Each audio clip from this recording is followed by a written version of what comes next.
And good morning. I'm Mark Calsert, Associate Director of Policy and Partnerships with the Missouri After School Network, and I am so delighted to welcome you to our third annual virtual CAPSA, which stands for Career Awareness and Post-Secondary Access Symposium.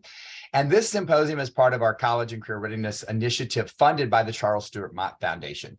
The name CAPSA actually came as a result of our first state partners meeting back in 2019, when they said, hey, let's focus, let's change this from just college to other opportunities that happen after or post high school. So they were the ones that came up with the name CAPSA, and so it is stuck and we continue to use it. But again, it's part of this Charles Stewart Mott Foundation initiative focused on career pathways and post-secondary choices for middle school and high school students and after school. And we are grateful for the Mott Foundation for their generous support. Throughout today, there'll be time, hopefully, for you to interact with others and discover a new ally or resource to help you with this work as we work together for Missouri students in this, this very, very vital work. A couple quick housekeeping items. As Brad said when you came into this session, if you haven't already, please introduce yourself in the chat box, your name, your organization, and where you're hailing from in the state, or if you're outside the state, we're glad that you're joining us as well. To access specific session links and recordings, and each session will be recorded for later viewing. We'll put a link in the chat for that. And then if you haven't registered for the breakout session you may want to attend, you can do that. If you're looking for childcare clock hours through Missouri, you can put your MOPD ID number in there, and each session will have clock hours for you in that. You can join us also for our lunch and learn using the same link as this keynote. And we'd like for you to join us from 11:45 to 12:45. Really excited about our panel discussion with great partners from across the state. And so we want to, hopefully you'll join us for lunch during that time.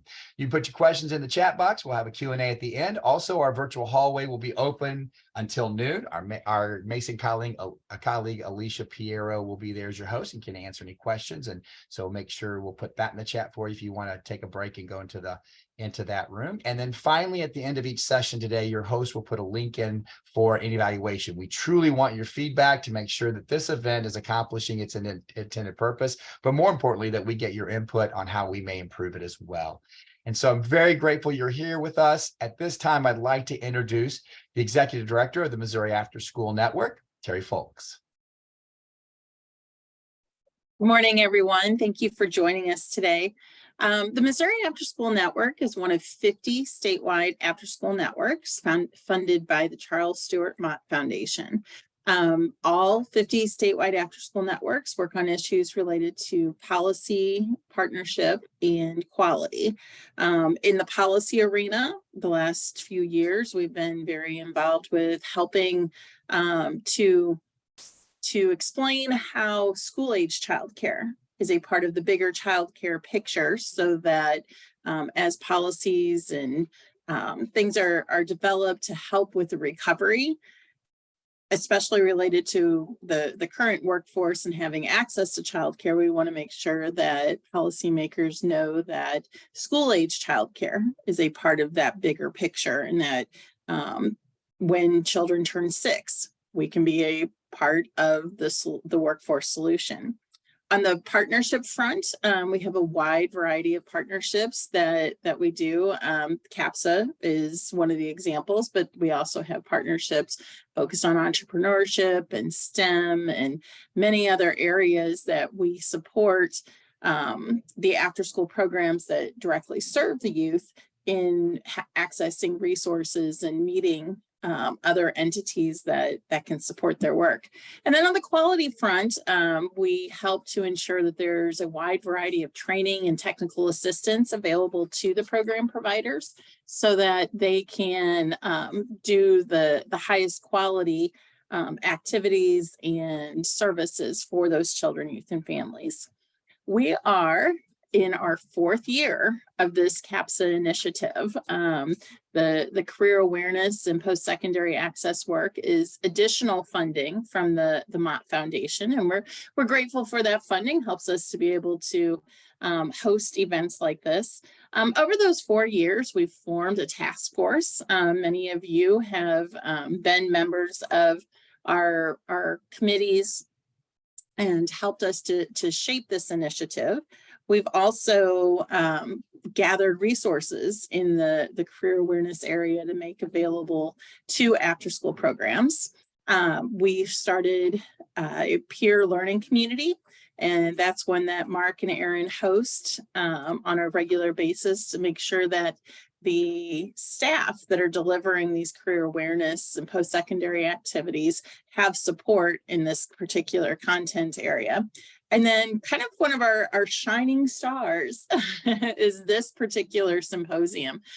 We've been holding these so that we can bring together a wide variety of professionals to have high quality training and feature presenters and speakers that are relevant not just for the after school space, but also for the school counseling space, for the CTE space, and inviting a wide variety of professionals in different areas to come together and learn together. So we're really excited that you guys are here today, and appreciate your questions and comments in the chat box, and look forward to connecting with you more throughout the day. So back to you, Mark. Thanks, Terry. And I'm glad you mentioned Aaron. I do want to make sure before we dive into and introduce our special keynote that I let you be aware. And many of you have met Aaron Banks. Aaron has been a part of our team since November of 2021. So he's now a veteran. But Aaron is our CAPSA and Youth Entrepreneurship Coordinator and a great teammate, and he has done so much great work with this symposium, and I'm really grateful for him. So Aaron, thank you. And many of you will get to know him as he continues to do this work in this space. So thanks, Aaron. Well, this morning and is actually the reason we have our keynote is because Aaron attended Workforce 2030 in Kansas City. And so we're really grateful for the work that Brian Krause and the Missouri State Chamber does. So Aaron was at Workforce 2030 and he attended a session. He came back to me, he goes, "Hey, I think I may have us a keynote." And so he attended a breakout session at Workforce 2030. And so here we are this morning. I am so delighted that our keynote for this third annual virtual symposium is Torree Pederson. Torree is a passionate education advocate. She has spent the past 14 years running business leader-led organizations focused on workforce development. As the founding president of Aligned, Torree has helped grow the dual state organization focused on statewide policy reform, cradle to career. Torree has also served for over 10 years as the executive director of the Greater Kansas City National Tooling and Machining Association, an organization focused on the manufacturing workforce needs in the Greater Kansas City region. In response to the growing workforce crisis in manufacturing, Torree founded Bots KC in 2015. This 15-pound battle bot competition plays host to over 500 students in 35 schools across the region. Before joining the education advocacy arena, Torree spent 10 years in corporate finance, accounting, and audit, working for both Sprint and Hallmark in Kansas City. Focusing on business leader-led organizations for the past 14 years, Torree has leveraged her background in corporate finance and accounting, a deep understanding of running a business, and a passion for working with business and education leaders to run Align. Torree is a member of the Western Johnson County, Kansas Rotary, where she is an active member of her community. She and her husband, Jason, live in Shawnee, Kansas, with their two children, Elle and Samuel. And ladies and gentlemen, help me welcome our keynote today, Torree Pederson. Thank you, Mark. I am so excited to be here today, and happy Valentine's Day to all of you. I'm going to pop open my screen here.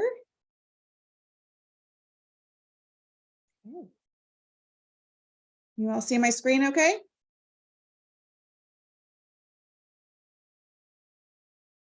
Okay. We see the version that has your notes at the bottom. Okie dokie, here we go. How about this? Perfect. Perfect, thank you. Let's go back here. You'd think I haven't done this a million times before with Zoom. Anyway, welcome everyone. I'm so excited to be here today. We're going to dig into some really cool trends that we're seeing across the country and in Missouri And we're going to show you how we can really move the needle for some of our kids using the durable skills framework that we'll jump into. This morning, specifically, we are going to talk about the data and their research, and I will share a lot of the compelling data covered in the research around durable skills. I will highlight why developing these skills is so important. And finally, we will discuss the opportunities for you all to scale this work into the future.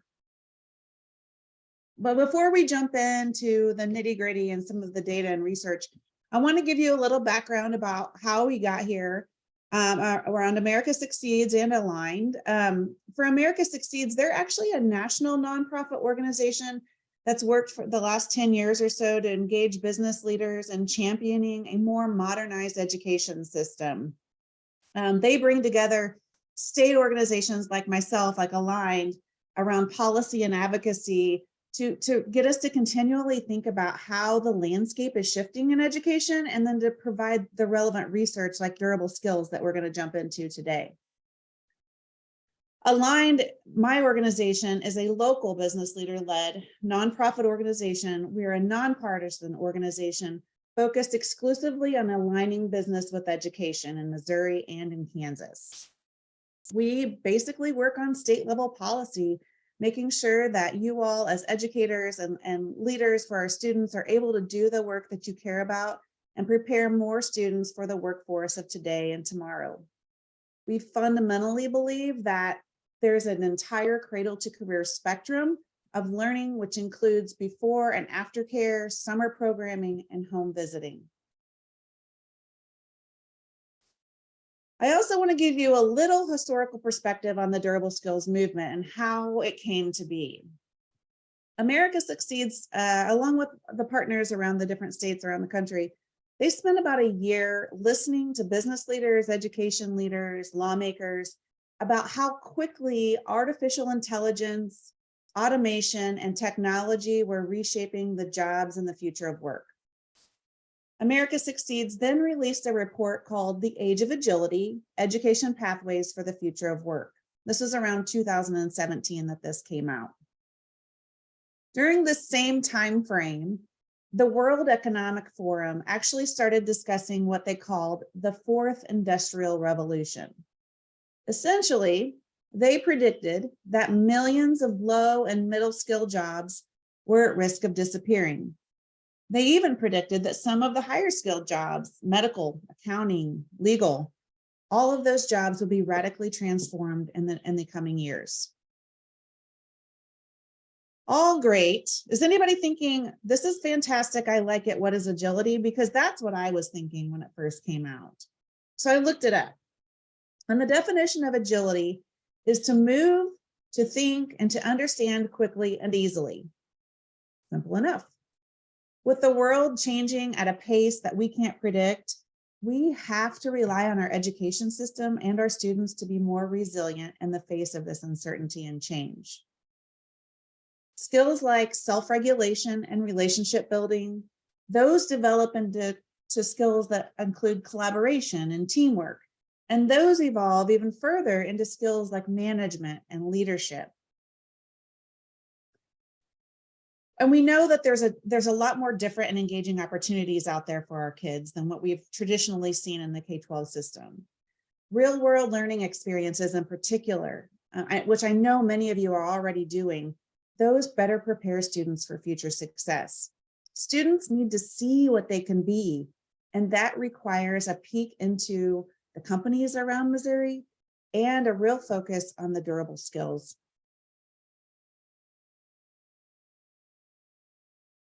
The Age of Agility was definitely a new idea back in 2017. But I think generally speaking, it was one that all of us could get our head around once you really stop to think about it. So for the last 5 years, we've been talking about this new age of agility, where we've defined success as embracing a lifelong learning mindset.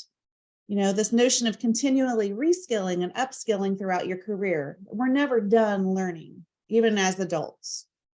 We started to think of this as no longer a linear line to the end of our workforce or the end of our career, but really a rolling wave of learning.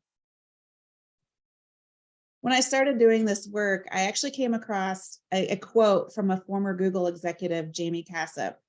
And Jamie said, essentially what we're all trying to do is prepare students for jobs that don't exist, to use technology that hasn't been created, and to solve problems we don't even know are problems yet.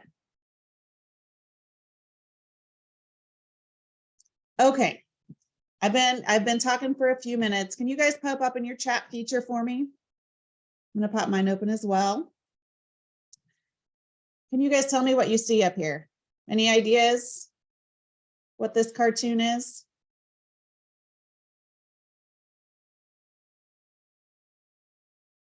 You pop them in your chat. There you go. Yep. OG Jetsons. That's right, Ryan. Okay, you're right. This is that popular Jetsons cartoon. And believe it or not, it actually came out in the 1960s, which surprised me because I watched it in the 80s growing up, but it was re-syndicated in the 80s. And I remember being super fascinated by the flying cars and the futuristic ideas. And I had to look it up the other day, but it was actually supposed to be set in 2062. That's where the Jetsons was supposedly taking place. It's actually pretty remarkable what they were able to predict. Does anybody remember the name of this robot here in the middle? That's right, Rosie. Any guesses on what our modern day Rosie is today?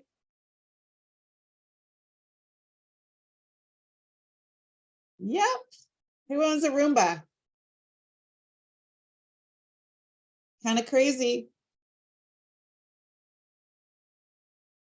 How about this one? Any guesses on what Mrs. Jetson was doing or leveraging with her technology?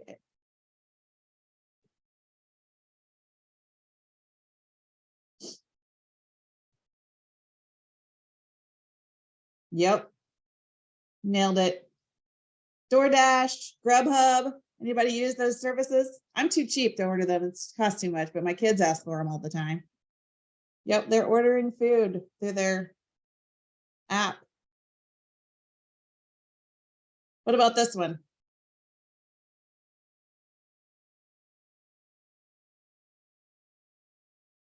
Yep, nailed it.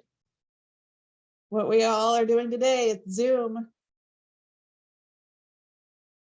And then finally, the craziest one. What do you think they're doing with here?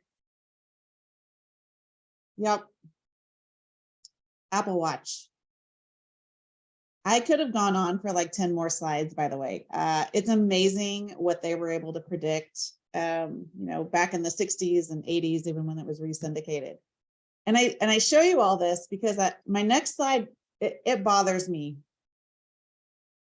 My next slide, I would say the Jetsons were really good at predicting a lot of things, but when it came to education, this is the best that they could come up with. Students sitting in rows, memorizing information from a robot teacher and a chalkboard. I am willing to bet it was assumed they also probably only learned from 8 to 3, 9 months a year also. But so it's safe to say, as much as they got right on that show, education is one they missed the mark on. Why am I pointing all of this out? I'm pointing it out because the bottom line is pretty simple. It's imperative that our students and our workers are agile in today's rapidly changing workforce. We believe that the education systems preparing them should also be agile.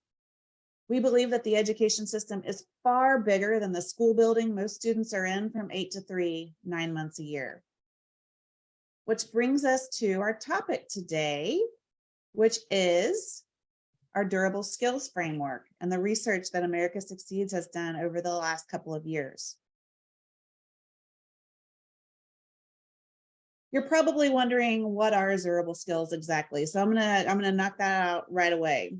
In a world where technology continues to evolve, there's an important set of soft skills, which I don't like that term, that last a lifetime. We call those soft skills durable skills.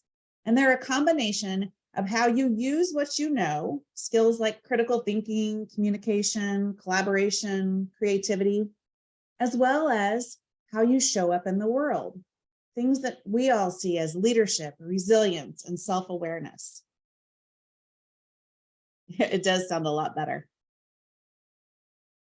Because Aligned, my organization, is the business voice for education, we hear from business leaders all the time, and we've long heard employers talk about the importance of these durable skills, no matter what industry we're talking to, whether it's construction, manufacturing, hospitality, or the technology field. If I had $1 for every time a business leader's come to me and said, please just give me someone who can think critically and work well with others, and I will teach them the rest. If I had $1, I would be very wealthy. That's all they're looking for. Business leaders acknowledge that technical skills and academic knowledge are super important, but those are skills that they can easily teach at their work as their work and technology changes. However, it's these durable skills that we're getting ready to dig into. These are those harder to define skills that are cultivated over the course of a student's lifetime that ultimately help someone jump from, say, the first rung on a career ladder, that first job, into an economically mobile career. This is our durable skills competency wheel. At the end of 2020, America Succeeds partnered with MC Burning Glass to develop this competency framework. What they did is they actually crosswalked a bunch of existing frameworks for 21st century skills, soft skills, human skills, essential skills, social emotional learning, all of those buzzwords around that we tend to hear about. And they identified the 10 competency buckets, which you see in the middle rung of the wheel. These are also listed on the side for a little easier. They then tied each of these 10 competency buckets to 10 labor market keyword terms that were used to describe durable skills in job postings across the US. So again, making that connection between what they're learning and need to learn and what they will be doing in their careers. They ran those 100 terms through more than 80 million job postings to unequivocally prove what they suspected all along, that durable skills are in demand regardless of the industry, regardless of the occupational type, the education and attainment level, or the geography. At the highest level nationally, they were able to find that durable skills are in 7 of the top 10 most requested job skill postings. The top 5 durable skills are requested nearly 4 times as often as the top 5 hard or technical skills. And we learned that leadership and communication are the most in-demand competencies across the board. This data becomes even more interesting if you start to crosshatch it at the sector, occupation, and employer levels. While there are variances across jobs, broadly speaking, the jobs most aligned with the future of work, or in this case, the jobs that are at least risk of automation in the coming years, they demand these durable skills more often than not. 91% of management jobs, 81% of engineering jobs, 78% of education jobs, they all require durable skills. On the left of this particular slide, you can see the high demand for these skills within some of today's top performing US companies. These employers demand 3 or more durable skills in all of their job postings.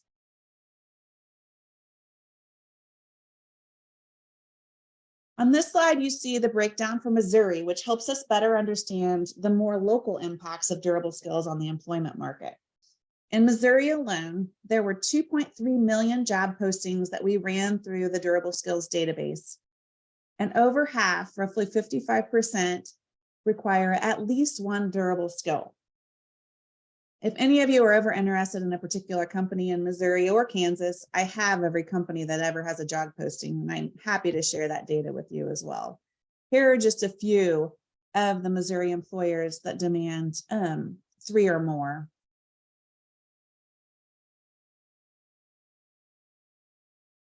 So why should you all care about this?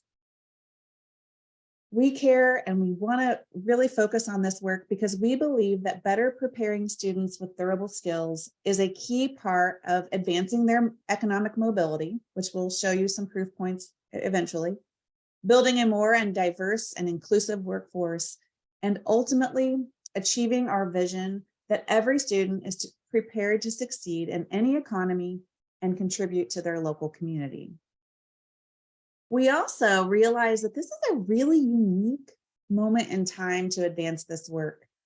Not only is there a really new urgency to think differently about education since COVID hit, there's also a variety of other movements converging to make a really meaningful transformation for that economic education to employment pathway. Real-world learning opportunities before, after summer school programs like all of yours, those are really starting to fill the gaps for these skills, and kids are moving into these durable skills at a greater pace. Over the next few minutes, I'm going to briefly highlight 4 key trends that we have been monitoring that have a significant impact on the education and workforce. These trends offer proof points for why we care about increasing students' durable skills bank.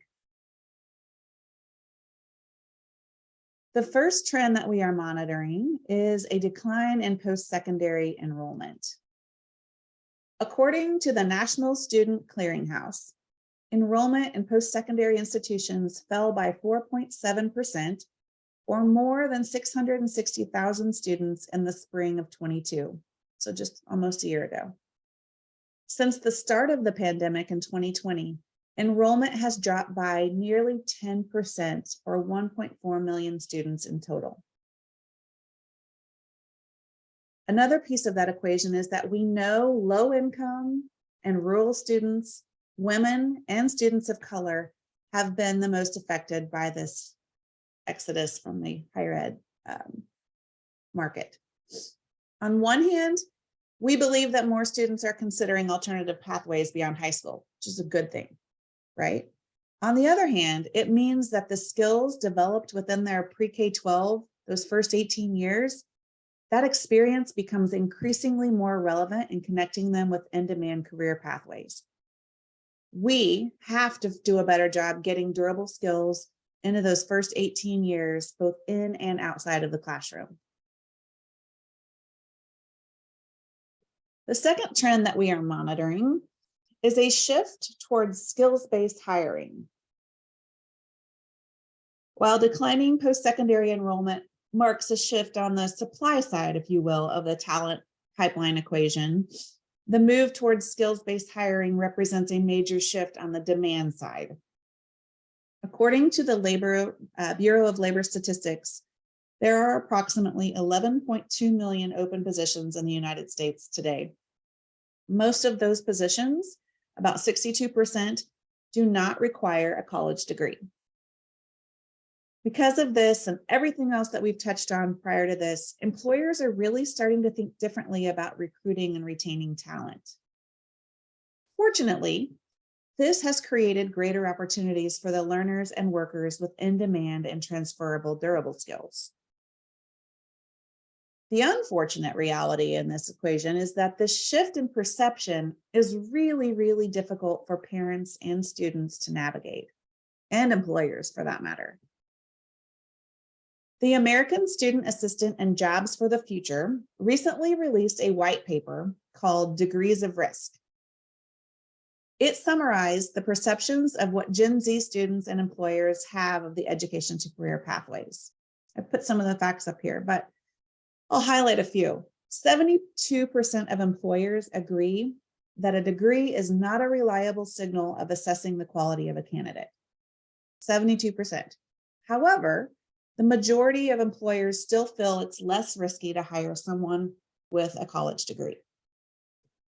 And when they interviewed Gen Z youth, they largely agree. They believe that organizations should be focused on hiring more candidates from non-degree pathways, but they and their parents are very skeptical about what that means for employers today and their future prospects. They're confused. And I think what this report really does here is that it reflects how messy our current state is as we kind of collectively experience both recovery from COVID and transformational change at the same time. The one thing I can make clear here is that I know that students with strong durable skills will be better positioned to navigate this ever-evolving pace, regardless of their degree status. The third trend that we are monitoring is a shift in the demographics of our country. This graph here shows the percentage of growth, which is in blue, by the way. Blue is good in growth, in the working age population. So think 15 to 64, those working age 15 to 64. And this is from 2001 to 2011. As you can see, most of the country, particularly in your urban areas, are blue. Loss is concentrated primarily in rural and less populated areas, because we were seeing at that time, more populous city centers were largely growing and young people were entering the job market and relocating to urban and suburban opportunities. The second slide is the percentage growth in the workforce from 2011 to 2021, 10 years later, where you can see the losses in red that were previously more regionally concentrated are widely spread. MC Burning Glass, who did a lot of this work, they refer to this trend as a SANS-demic, S-A-N-S-demic, or it basically means without people.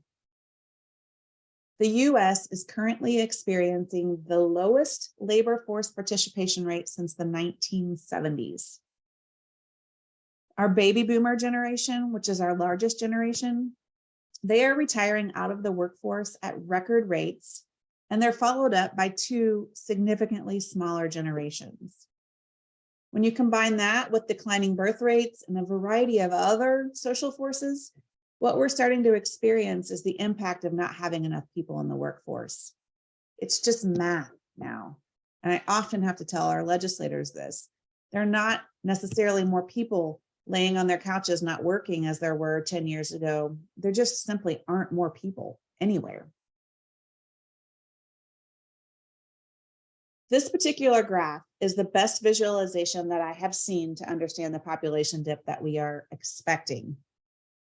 The graph shows the percentage of the US workforce working age population since 1950, so you see some dips here, and predicted over the next 70 years.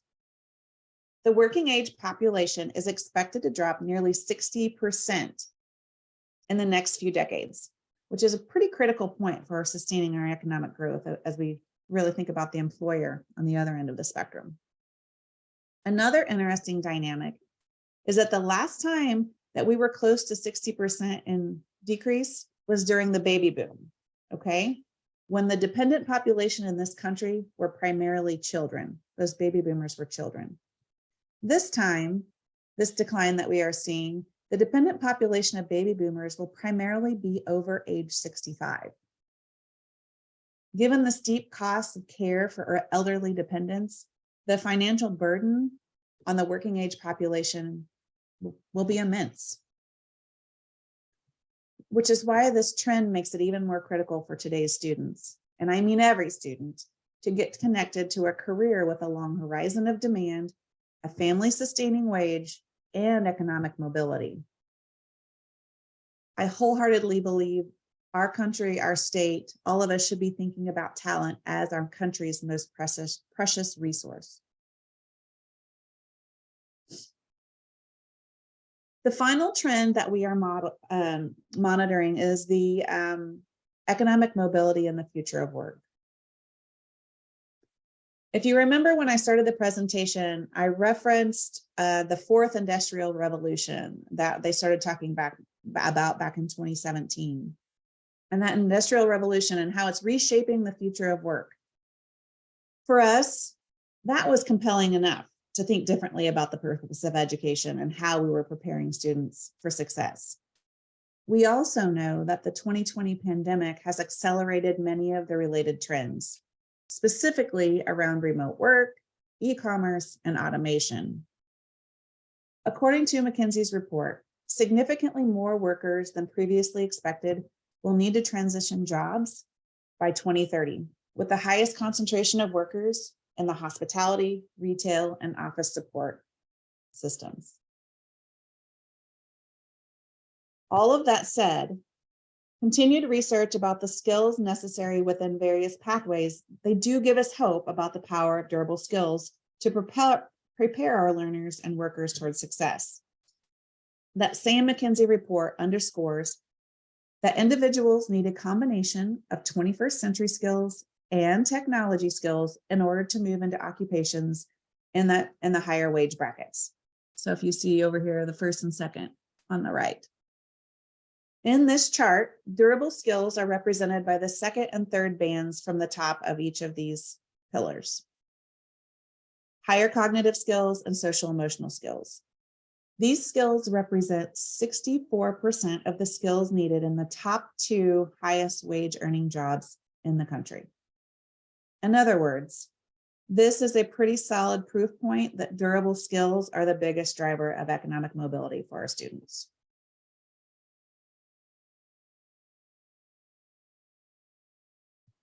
By this point, I'm sure you're starting to glaze over a little bit with all of the data, and you're probably asking yourselves, fantastic, what can I do about all of this? And I'm gonna share some opportunities to scale this work. But first, I want to recap what we've covered so far. Durable skills are core to 21st century learning. And through research, America Succeeds has proven that they are in demand across the entire workforce. We believe it's more urgent than ever to prepare students with these skills because of the 4 trends that we discussed: the decline in post-secondary enrollment, the employer's shift towards skills-based hiring, the demographic drought we are experiencing as a country, and the ever-evolving future of work. We also believe that scaling this type of learning will help advance economic mobility and build a more inclusive and prosperous future for our students and their communities. In terms of additional research, America Succeeds did go on to complete 13 state-specific reports on durable skills. I have Kansas and Missouri that I am happy to share with you. I can give Mark a link after this. They also, though, completed a 50-state-plus landscape analysis to really assess the college and career readiness standards of each state, the work-based learning or competency-based learning frameworks, and graduate profiles. These findings are actually published online. You can dig into them if you'd like at www.durableskills.org for any of you wanting to check that out. But I'm going to jump into a summary of what they found across all 50 states in this landscape analysis, because it's pretty telling. For college and career readiness, 36 states have a definition for what college and career readiness is. However, most of the state definitions are focused on college readiness with a passing reference to any career or workforce long-term goals. Only 24 states have career readiness standards, but 35 states include some sort of career readiness metric in their school accountability system. So we're getting there. We're starting to talk about it. Missouri does not have distinct career readiness standards, but it does have a definition and some metrics in their accountability system. There's also a lot of confusion around how to define work-based learning or how to define competency-based learning. So America Succeeds went ahead and defined a completed work-based learning framework as having 3 key components. First is a definition with described activities and expectations. We all want to know what we're expected to do and why. Number 2 is clear expectations of work-based learning elements for both educators and employers, so we can have some consistency. And finally, it included clear indicators for assessing the quality of work-based learning programs. While many states provide guidance for these work-based learning programs, only about 22 states have that completed framework that meets our definition, as I just mentioned. A lot of the states, in fact, most states across the country, They collect data on work-based learning primarily using course enrollment. So sitting in a classroom, that's the sole data metric that they use for evaluating impact. Missouri, if you all will recall, just last session, our team helped pass a work-based learning or competency-based learning bill. And that particular bill will actually implement a task force to do the work that we just talked about above, and provides incentive funding for schools who want to try and tackle work-based or competency-based education.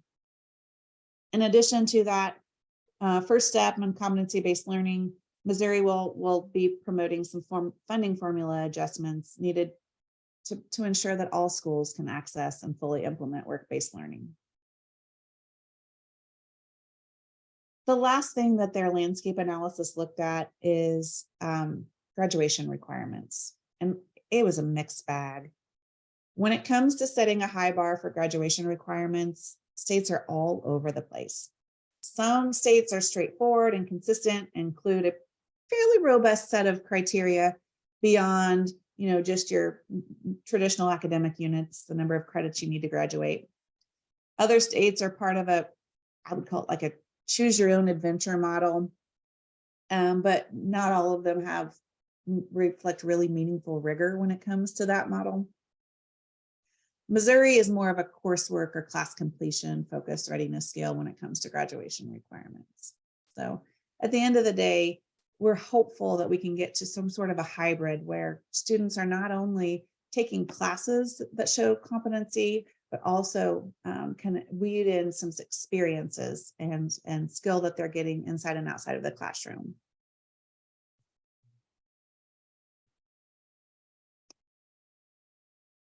All of this to say, I've been doing this for 10 years, and this is the first year that I am excited about the momentum that we are seeing. We are primed for policy action. There is wide agreement among policymakers, businesses, educators, and families across party lines for the need and about the need to prepare students for future success. And states like Missouri increasingly recognize the need to integrate objectives, funding streams, and strategies between workforce development and education systems. You're starting to see that at the state level. We believe that our education systems have an opportunity to establish standards and policies to support the development of durable skills, both in and outside the classroom. And our recommendations to improve that are simple. First and foremost, we need to develop a unified vision for college and career readiness for all students within the state. Something like a portrait of a graduate, but one that includes durable skills. We need to identify the metrics that can be used to determine student acquisition of durable skills.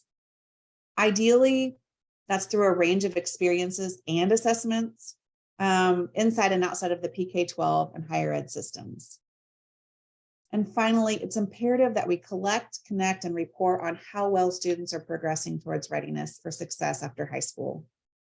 This includes establishing a clear definition for readiness and regularly reporting to families and other stakeholders on how our students are doing.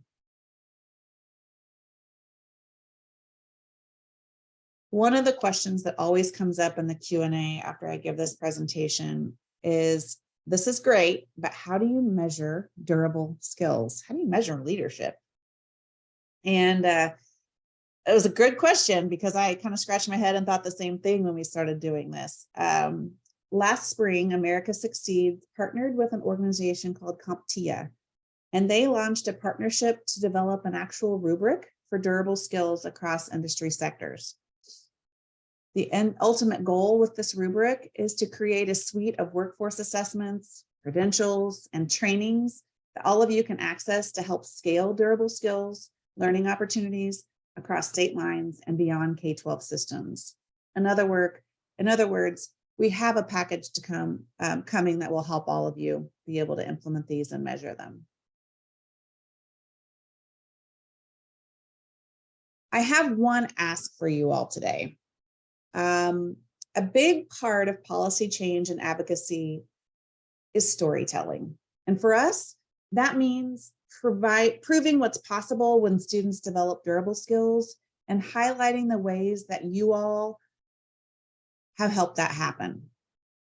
Our team is actively looking for local examples and best practices of how durable skills can be cultivated at every level, from early childhood to K-12, higher ed, and throughout the entire lifetime, from within the walls of a classroom and far beyond the walls of a classroom. Please follow up with me today if you're interested in telling your story. The best thing that we can do is highlight how this is being done so others can replicate your work. Okay, I couldn't help it. I've been yapping for a while today. I have one more question before we open it up for questions. I have one more polling question. Pop open your chat and tell me what you all think this is a picture of. Any ideas?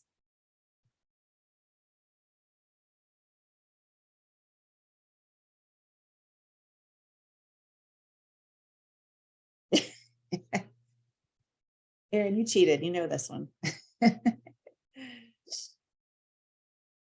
That's right. Bike riders smoking. Yeah.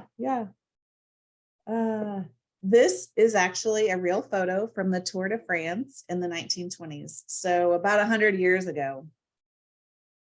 That race, it was and continues to be probably one of the most grueling tests of physical endurance in the world. It might be interesting to see, but as you guys can, the rider in front is helping his teammate light a cigarette. Back in the 1920s, they actually believed that smoking helped with lung capacity and improved performance. Yeah. We can laugh today because we know that that practice eventually went away as research proved the true effects of smoking on our health. But what I want to leave you with today is, let's think of 100 years from now. How will our grandkids and great-grandkids look back on education? My hope, and one that I'm confident we can achieve, is that people will look back and chuckle a little bit, but not because of anything that we're doing ridiculous right now, but rather because of how far that we've come. Because leaders like you continue to push, to learn from each other, to do better, and to thoughtfully approach the evolution of this field. Together, I know that we can make a change for our students and better align business with education. Thank you all for your time today. I am happy to take questions, and please feel free to reach out after this session, and I will connect you on any and all education issues. Torree, thank you so much. Oh my goodness. And yes, we want to create some opportunities here. We've got some time. And so if you've got a question, we would welcome you to unmute and ask that question of Torree. I also want to say this before we go any further. We have Albie Mitchell with us from South Tech in St. Louis. And you want to talk about stories, Torree. The National Nifty Champion was one of Albie's students, graduated last year in May 2022. We have some great things happening in the youth entrepreneurship space across the state, which we feel is very much in alignment with all the work that we're doing in this career awareness and post-secondary access, by providing the opportunities for those students to get those entrepreneurial mindsets and those skills that really are right in alignment with the durable skills. So that's a great story. We actually have our 2021 pitch champion from our Mason Pitch Challenge. She just has now started a new nonprofit. She's 15. So we're looking at all these. There's other kinds of stories across the state. We'd love to share, and I think that would be very, very helpful. So if you've got stories, make sure you're sharing those, and we make that happen. So questions? Anybody have a question for Torree?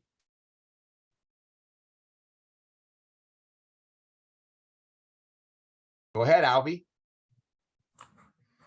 Thanks, Mark. I always feel like a celebrity because of you, and I didn't even win anything.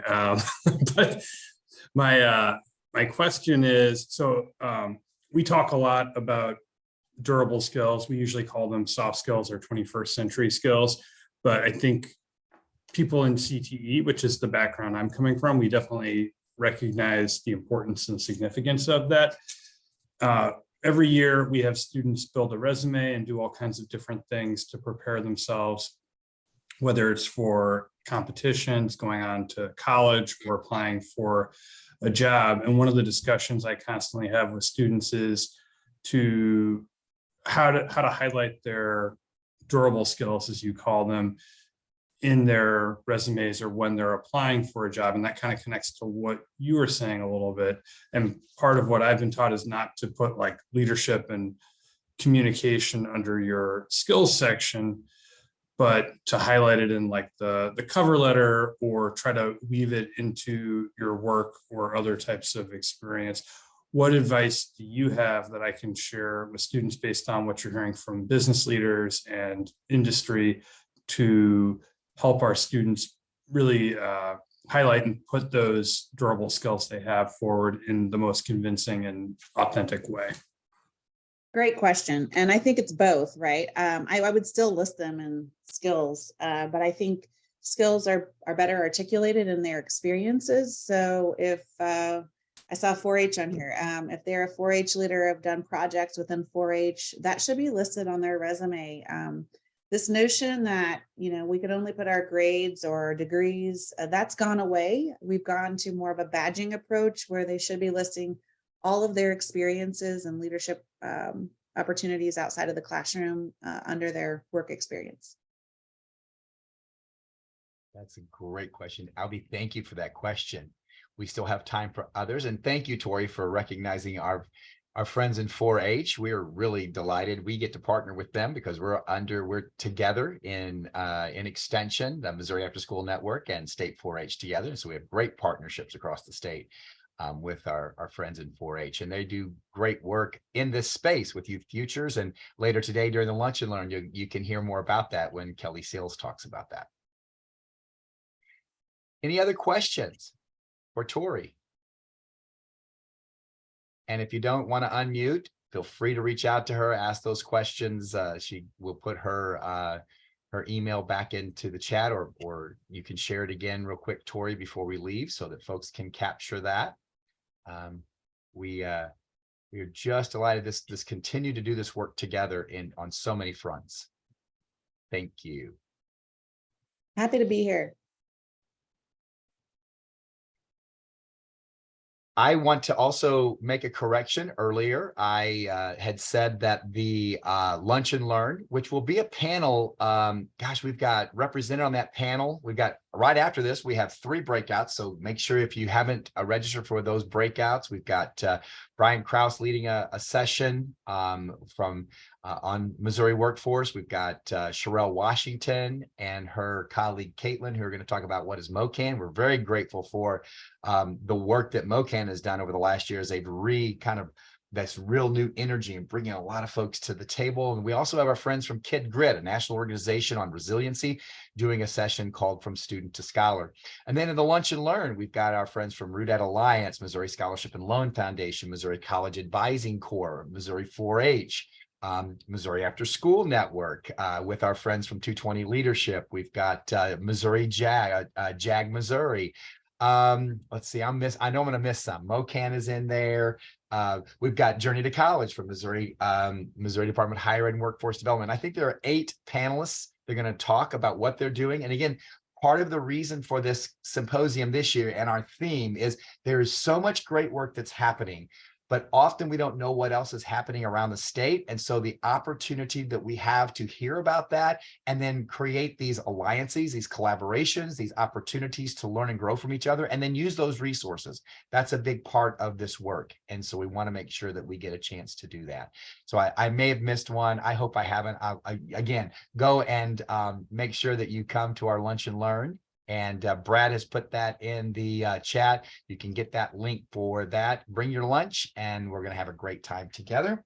I think we have a few minutes. Again, anybody else have any questions before we go? We still have a few minutes before we have to leave. Also, we want to put I think Brad has just put the evaluation instrument in the chat. Thank you, Brad, for that. Please give us your feedback. We want to continue to learn and grow from this. Also, Torree talked about the policy changes. If you happen to be in Jeff City tomorrow for MOACD Day, there's some great talking points that she gave you. And so when you're talking to your legislator about the work of work-based learning and the value of the work that's happening in career centers across the state, and then also the collaborations that happen across the spectrum, whether it be school-based, school day work, or whether it's in the out of school time space, make sure you talk to your legislators about that. I think that was a great point that Torree made, specifically because we hear this a lot, that sometimes we're hearing because of the low unemployment rates, we just got a bunch of folks that don't want to go to work. No, that is not the case. The case is we have less people, we have fewer people coming into the workforce now because more and more folks are retiring. And so great points, Torree. I think that helps us with our talking points when we're advocating for and championing for our students across the state, and making sure we're getting good information when we're talking to our legislators about these issues. All right, we're going to give you a couple minutes. We got a little bit of time. Our next session starts at 10:15. Grab something to drink or whatever, or a snack, and then make sure that you come and join us as we continue on with our CAPSA Symposium today. Again, Torree Pederson, thank you so much. We are so grateful for your time today and for your expertise. I love the fact that you come out of manufacturing. We are very excited about a new project that's coming down the pike. You're going to hear about with a new manufacturing academy that we're partnering with Missouri Extension, Missouri S&T, Missouri 4-H, Missouri After School Network, Brewer Science, and the RPDC down in Central Missouri to highlight and focus on middle school students and manufacturing careers. So can't wait to tell you all about that as that continues to unfold, but very grateful for all the work that we get to do each and every day in our state. So thank you again, and we will see you soon, and have a great morning. Thank you all.